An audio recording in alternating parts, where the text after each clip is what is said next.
आज के ज़माने में अगर हम किसी बिलियनर अंबानी को जिनकी 163 करोड़ एक दिन की कमाई और एक आम इंसान का पूरा परिवार क्या साथ पुश्तें भी लगा के वो नहीं कर पाती है, तो क्या उस एंटिला के अंदर ऐसा क्या होता है? क्योंकि ये सिर्फ मेहनत करने से तो नहीं आ रहा है। नंबर 2, बिजनेस करने के लिए लोग बोलते हैं तो ये बिजनेस भी 99% लोग फेल हो रहे हैं। कहीं ना कहीं ऐसा क्या है जो इन लोगों के पास है? ऐसी कौन सी शक्तियां, सिद्धियां या क्या होता है एंटिला के अंदर?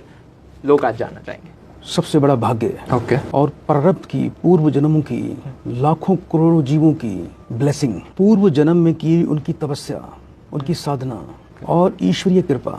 जैसे आपने अंबानी के बारे में बात की है, ये एक बहुत ही धार्मिक परिवार है। हमारे जितने भी इस देश के अंदर बड़े बड़े मंदिर हैं, जहाँ भी मंगला आरती होती है वो सब अंबानी परिवार की तरफ से ही पहली आरती उन्हीं के नाम से होती है जी। तो इतनी जो ब्लेसिंग आती है देवी देवताओं की, मंगला का मतलब जीवन में सब कुछ मंगला, जिस पर माँ मंगला वो कभी ना हो कंगला। मंगला भी एक देवी और मंगला आरती का इतना प्रभाव है, ये सत्य है। तो मंगल ही मंगल होगा, चारों तरफ से धन बरसेगा। अंबानी जी और इनके पिताजी, इन्होंने प्रारब्ध में पूर्व जन्मों में बड़ी तपस्याएं कर रखी हैं। आज इनके लाखों वर्कर हैं। तो ये लाखों वर्कर भी ऐसे नहीं जुड़ जाते हैं। इन्होंने उन लोगों की पूर्व जन्मों में बहुत सेवा कर रखी है, उन्होंने अन्न का दान कर रखा है, उन्होंने उनके लिए बहुत कुछ कर रखा है। वो आज अपना कर्ज उतार रहे हैं इनके यहाँ पर नौकर बनकर, उनके एम्प्लॉय बनकर। और ये पूर्व जन्म की ब्लेसिंग ही है। ऐसे ही अंबानी परिवार जो धनवान है और आज इतना धार्मिक है, उनके घर में भी आपको पता नहीं है कि वो ब्राह्मणों को चांदी के बर्तनों में भोजन खिलाते हैं और वो बर्तन भी उन्हीं को दे दिए जाते हैं जी। और ये हर समय,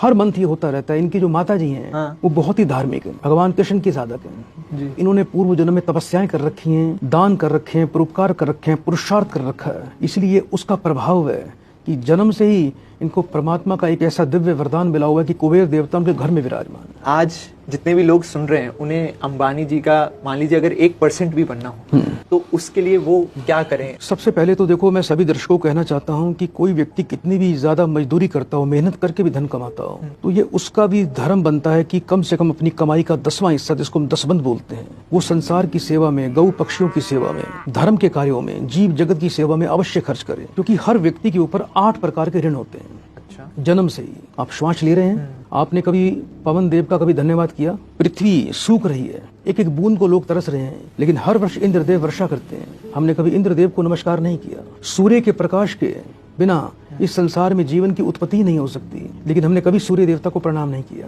आज आप पढ़े लिखे हैं, आज आप यूट्यूबर हैं, आज बड़े बड़े कार्यक्रम कर रहे हैं, आप इंटेलिजेंट हैं, आपने पढ़ाई की है, ये ऋषियों की देन है। ऋषियों ने भाषा का निर्माण किया। आज लोग अपने पितरों से भी विमुख हो गए। पहले आपने देखा होगा अपने पिता दादा को कि घर में कोई शुभ काम होता था, शादी होती थी, कोई अच्छी घड़ी आती थी, हम कोई खुशी मनाते थे, हम पहले पितरों को प्रसन्न करते थे और सत्कर्म करते थे, गौ सेवा करते थे, पक्षियों की सेवा करते थे, जरूरतमंदों की सेवा करते थे।